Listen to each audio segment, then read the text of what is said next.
gracias a los organizadores por esta convocatoria, por darme la posibilidad de explicar algunos temas de la hidrovía, del transporte intramercosur y del transporte internacional de carga de la República Argentina, tanto al movimiento Octubres como al Sindicato de Obreros Navales.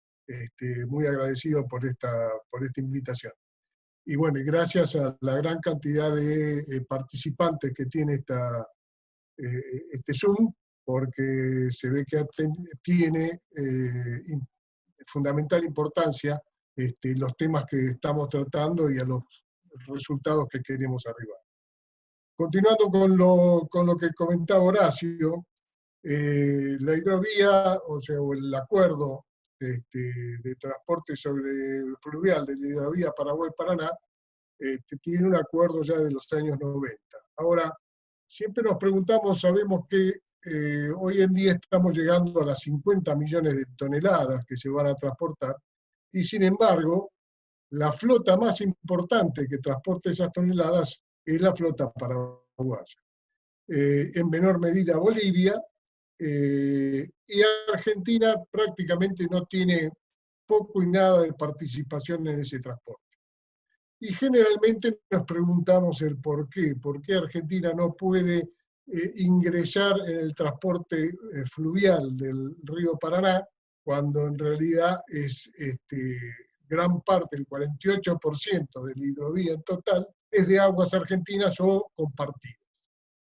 Pero a su vez tenemos un gran dilema, que es que la Argentina no puede tener la misma visión de los países mediterráneos del tramo argentino, ya que en él, como decía Horacio, conviven las barcazas de empuje con los buques Panamax que exportan la mayor cantidad de granos de nuestra industria agropecuaria. Ahora bien, ¿cuál es el principal motivo de que no tengamos transporte fluvial? Uno de los principales motivos es que los incentivos que tiene la bandera paraguaya, tanto para su inscripción en la matrícula o en el registro, como para la importación de unidades usadas, o mismo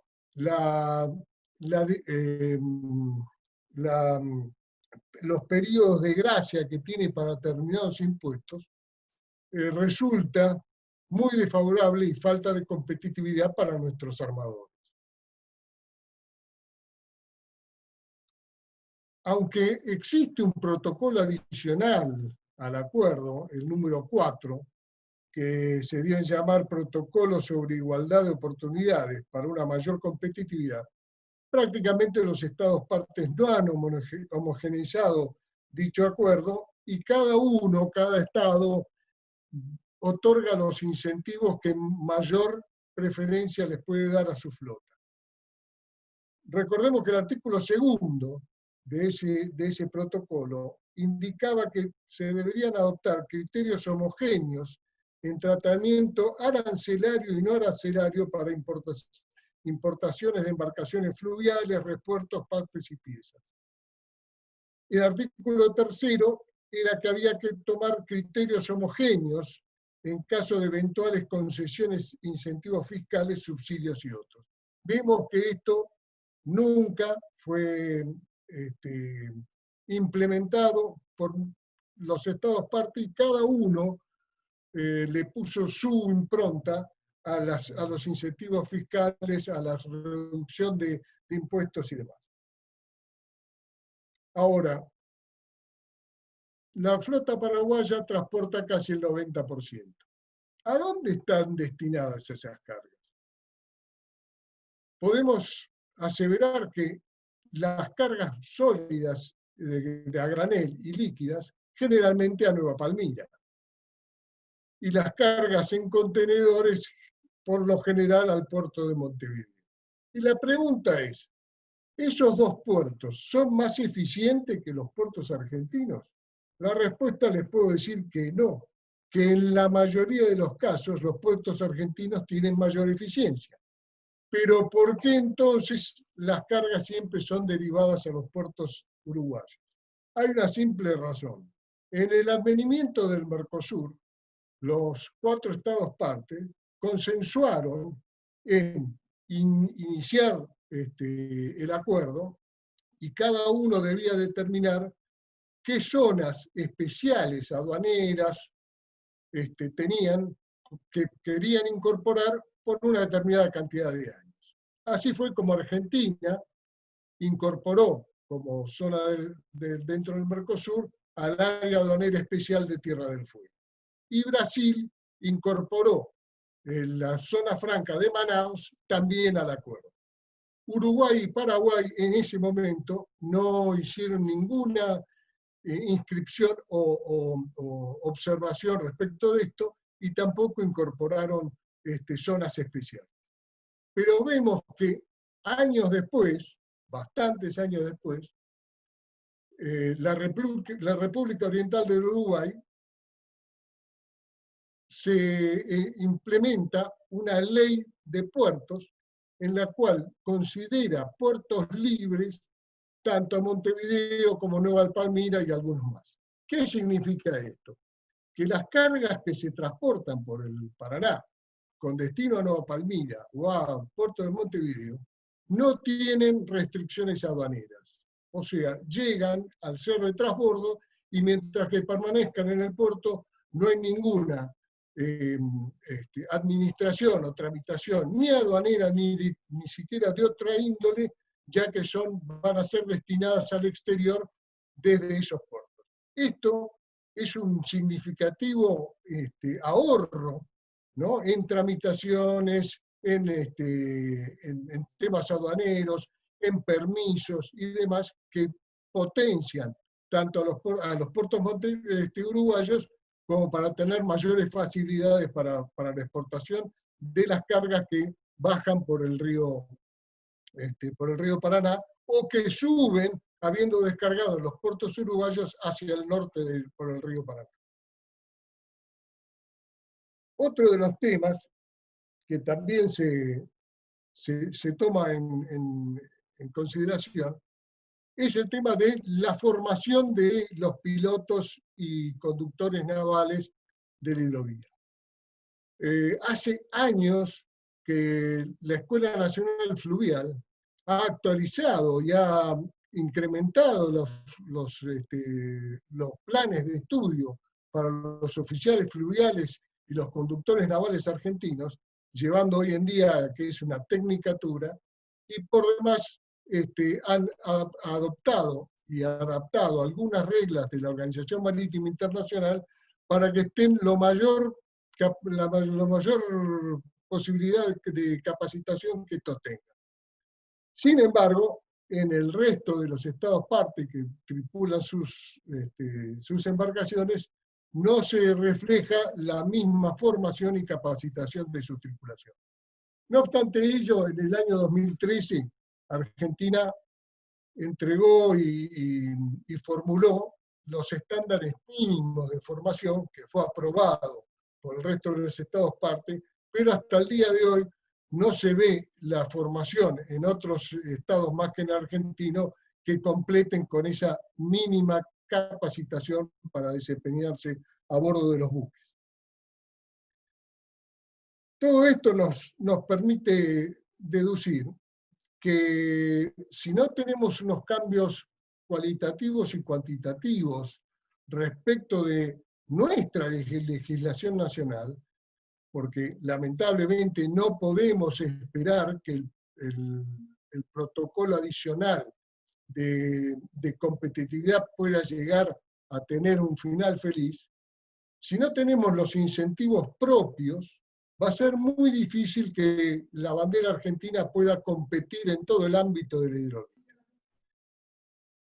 Hubo iniciativas como la Ley 27419 de desarrollo de la marina mercante y la integración fluvial regional, que fue sancionada en el 2017, pero lamentablemente se vació absolutamente de contenido, ¿no?, las promociones y los incentivos financieros como para poder desarrollar una flota con créditos adecuados y a un costo razonable. Quedó esa ley como, por un lado, afianzando, por supuesto, la regularización de la marina mercante que venía impuesta por decretos, pero lamentablemente lo que es la promoción o fomento de la marina mercante no tuvo su éxito. Eso lo que tendríamos que hacer, o lo que se propone en estos momentos, es sancionar una ley que se incorpore a la ley 27.419 con todo el tema fiduciario de financiamiento a fin de generar un incentivo real para que la flota argentina pueda tener un desempeño competitivo.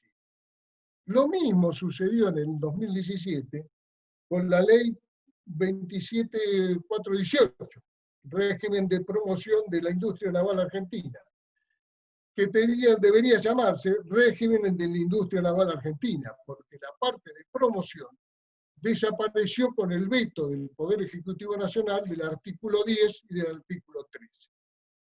El artículo 10 fondeaba una serie de incentivos y de créditos para la industria naval, para los astilleros y los talleres navales, que era con un mínimo de 1.500 millones de pesos, y que podía, o sea, se lograba un reciclaje a medida que esos montos iban siendo otorgados con la reincorporación de los créditos, con el pago de los créditos. Bueno, eso no sucedió. También tendríamos que promocionar o peticionar que esta ley también sea incorporada, o sea, sea incorporada una nueva adenda que logre que los incentivos que ahí se vetaron vuelvan a tener vigencia o lleguen a tener vigencia.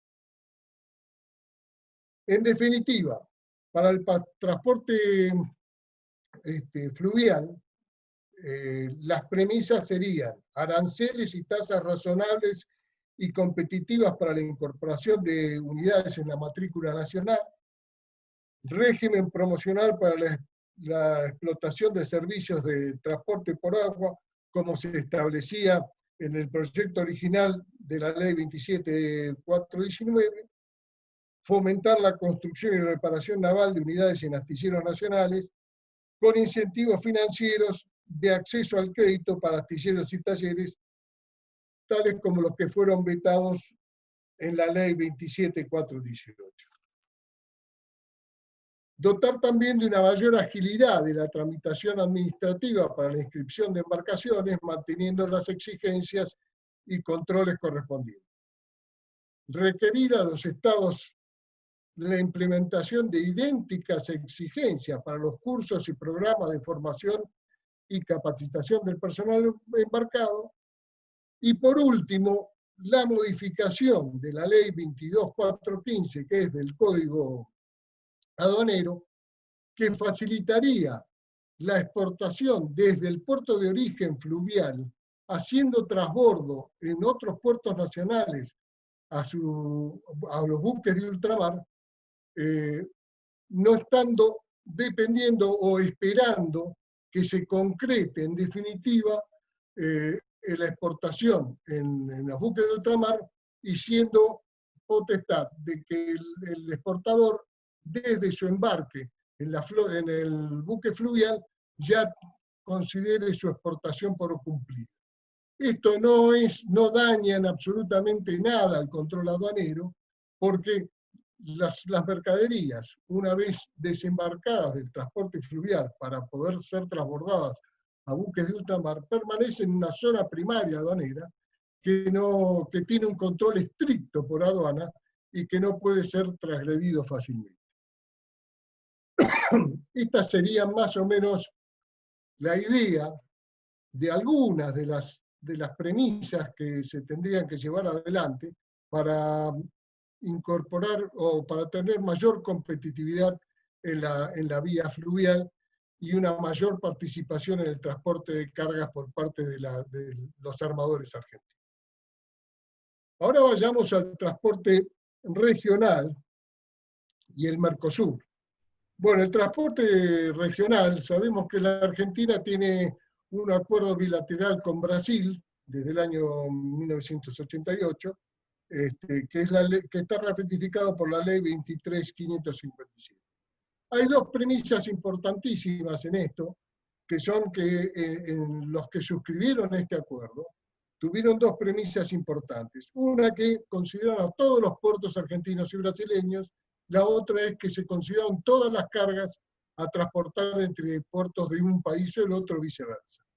Y esto último es de vital importancia, porque ahí el transporte fue abarcativo a las cargas de intercambio comercial y a todas ellas que, aunque no tengan origen de manufactura en uno de los estados parte, mientras que se transporten en puertos de ambos países, están consideradas dentro del acuerdo. Pero bueno, ya que tengo menos tiempo, voy a ir a qué pasó posteriormente.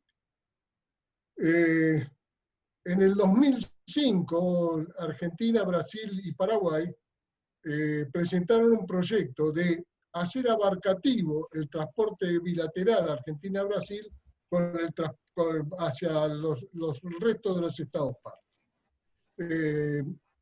Durante 8 años, la República Oriental del Uruguay se opuso a este acuerdo, argumentando que perjudicaba a su política portuaria de captar cargas de transbordo. Esto dio lugar, después de 8 años de mucha paciencia, dio lugar a la disposición 1108 de la Subsecretaría de Puertos y Vías Navegables, que encomienda a las exportaciones argentinas a ser transbordadas únicamente en buques que tengan, en buques de países que tengan acuerdo de transporte marítimo con la República Argentina. Por eso, hasta el momento, después, con el advenimiento del gobierno en el 2016, esta disposición fue derogada, y para que tengan una idea, en los primeros 6 meses de su vigencia, el puerto de Montevideo bajó el 53% del movimiento de cargas, lo que implica que las cargas que mueve el puerto de Montevideo prácticamente en su gran mayoría son cargas argentinas. Pero no quiero dejar de reflejar lo que nos está pasando, y es muy preocupante, con el acuerdo Unión Europea-Mercosur. El acuerdo, la Unión Europea durante años, estando el transporte bilateral acordado con Brasil, durante años quiso ingresar a ese tipo de transportes con acuerdos bilaterales, con cada uno de los estados partes del Mercosur. Hasta el 2015 esto fue imposible, ya que Argentina y Brasil siempre limitaron el transporte intramercosur para los estados partes. No obstante ello, en el 2016, en las nuevas negociaciones en las cuales desconocemos las listas y los acuerdos llevados adelante, pero hemos recabado información respecto de algunos detalles, ya que las negociaciones fueron absolutamente reservadas, y es lo preocupante. Preguntamos a Cancillería cuáles eran los tráficos que incluían este acuerdo en el transporte marítimo. A los que nos respondieron que el transporte era el transporte de pasajeros y el transporte de carga. Ambos integraban el acuerdo. Cuando preguntamos los plazos, nos comentaron que el transporte marítimo internacional entre un puerto localizado en Argentina y un puerto localizado en Brasil está reservado a buques de esos países, excepto para el transporte de granel de hierro y trigo y para el reposicionamiento de contenedores vacíos. Pero esto caía en 10 años, y a partir del 10º año de vigencia se incorporaban los contenedores. No se sabe el resto de las cargas cómo quedan. Y lo más preocupante de todo, cuando preguntamos si los armadores europeos iban a participar con sus buques o con sus armadores de primer y segundo registro, la Cancillería nos responde que el acuerdo incluye la aplicación de la cláusula griega. Para que se den una idea de qué es la cláusula griega, es lo que se denominan flotas controladas. O sea que la Unión Europea, firmando este acuerdo, ingresaría al transporte intra-Mercosur con primeros registros, segundos registros y flotas controladas por armadores europeos de bandera de conveniencia radicadas en paraísos fiscales. Como se podrán ver, esto es gravísimo, por lo que nosotros pensamos y tenemos el criterio de que en estos momentos hay que fortalecer el transporte Argentina-Brasil, dar los incentivos que las dos leyes dejaron de lado, y con el advenimiento de una empresa de mayores capitales nacionales, como sería en el caso de que se concretara Vicentín, tomar el 5% de eso que decía Horacio, de los 4.000, 5.000 buques que entran en el Paraná para la exportación granaria, con el 5% estaríamos en condiciones de construir entre 3, 4 o 5 graneleros y que la empresa de capitales nacionales exporte su propia producción de granos al resto del mundo.